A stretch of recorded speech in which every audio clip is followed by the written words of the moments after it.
For nearly 2 weeks, I have had a CKM applied to my arm, testing my ketones. CKM, Continuous Ketone Monitor from SciBio, and today I'm testing it against a typical blood ketone monitor. This is the ForaCare Test and Go Advanced Voice. This one tests 4 different parameters. If you have the test strips for all of them, we're going to be mainly focusing on glucose and ketones with this little fella today. My CKM from SciBio only tests ketones, therefore that will be the only parameter I can draw from that device. So let me show you what I have tested thus far today. For a bit of context, I have been fasting since 9 p.m. last night. I got up at my typical 6 a.m. time frame and had my first cup of black coffee.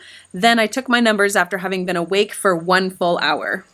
When I use a blood monitor to test my ketones or my glucose, I like to use the glucose strips first, mainly because it only takes 5 seconds for that reading to present. And then I don't have to worry about my wound from the lancing device sort of coagulating too quickly.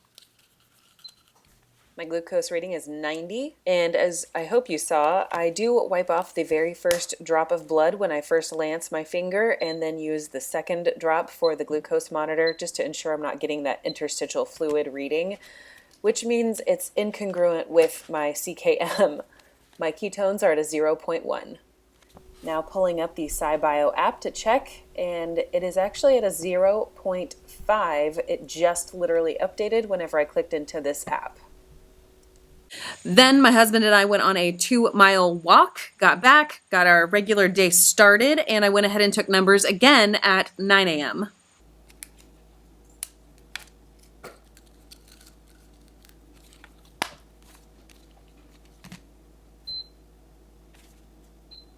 Following my same procedure from my first test this morning, my blood sugar is at a 98, slightly elevated, but not terrible.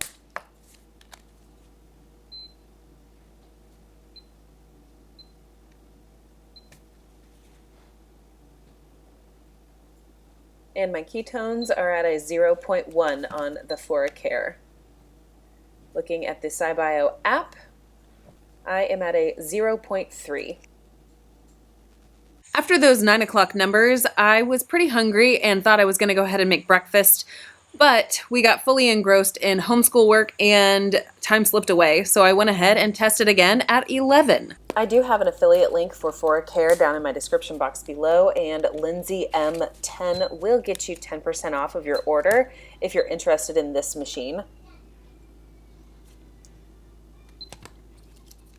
My 11 a.m. numbers, 81 on the glucose, and I am not an affiliate for SciBio with the continuous ketone monitor, but I will leave their link down below if you want to go check out the continuous ketone monitor that I have installed right now.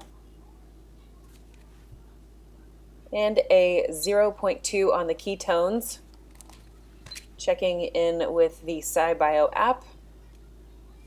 It is showing me at a 0.4. I thought surely I was going to have lunch around noon. However, I was just chugging right along with our work around the house and school lessons. So I just decided I'll wait until 1. I'll wait until my numbers at 1 pop in. So this is my 1 o'clock numbers.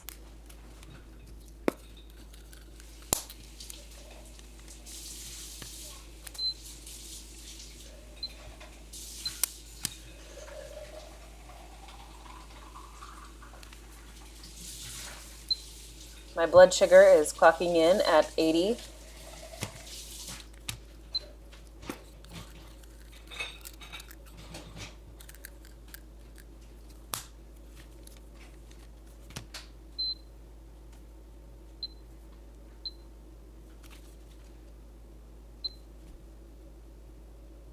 And those ketones are sitting at a 0.4.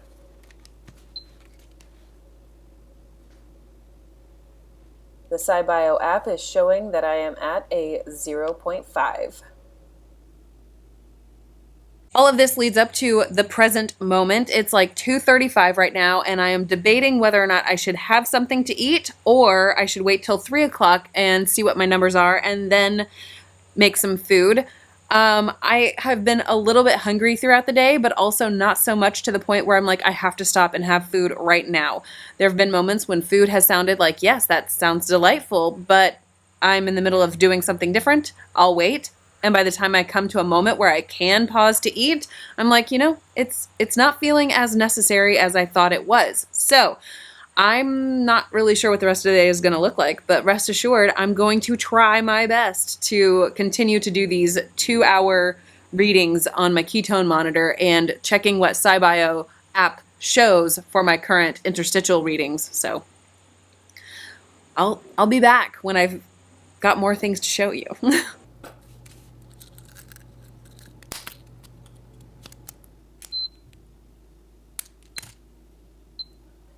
Time for my 3 o'clock readings. And my glucose is sitting at an 85.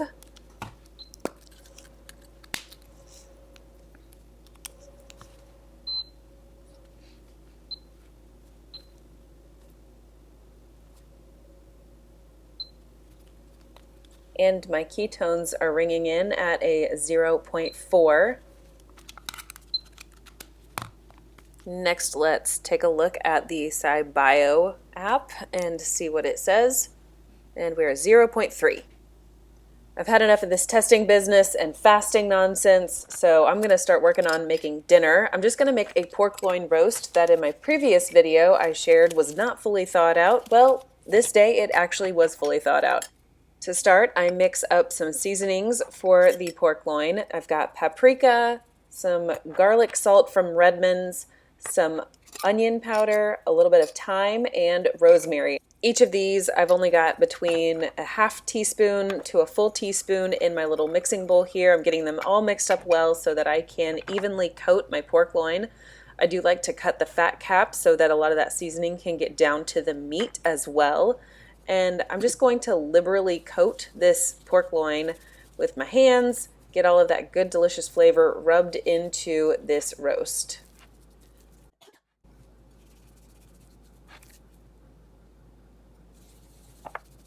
Now that I've got all of that seasoning worked onto this roast, I'm going to go get my cast iron skillet heating up.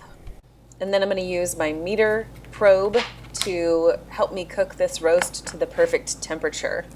The app for meter makes it really easy to get the right temperature for the right kind of meat. I just selected a pork roast on the app, and it gave me the parameters that are typical for this kind of meat, and I just made my selections, and it tells me that it's waiting for me to heat it up.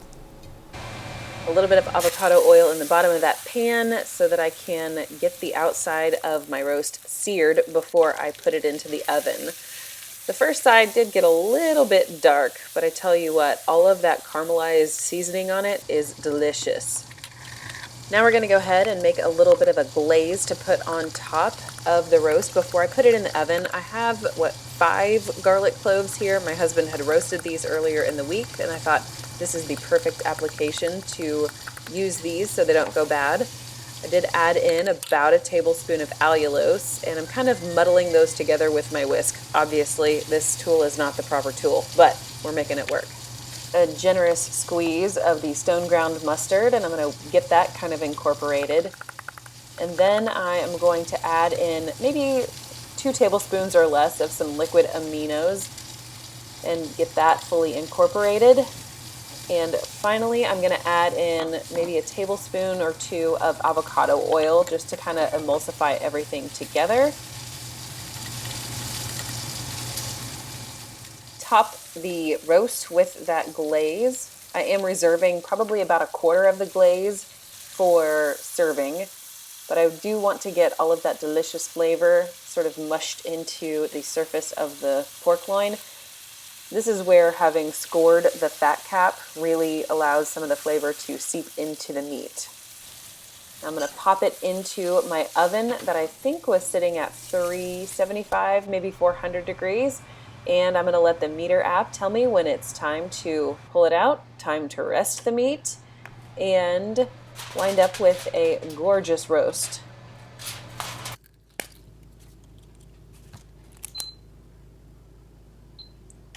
And now it is time to take my numbers yet again, starting with my blood glucose. And I'm at a 79.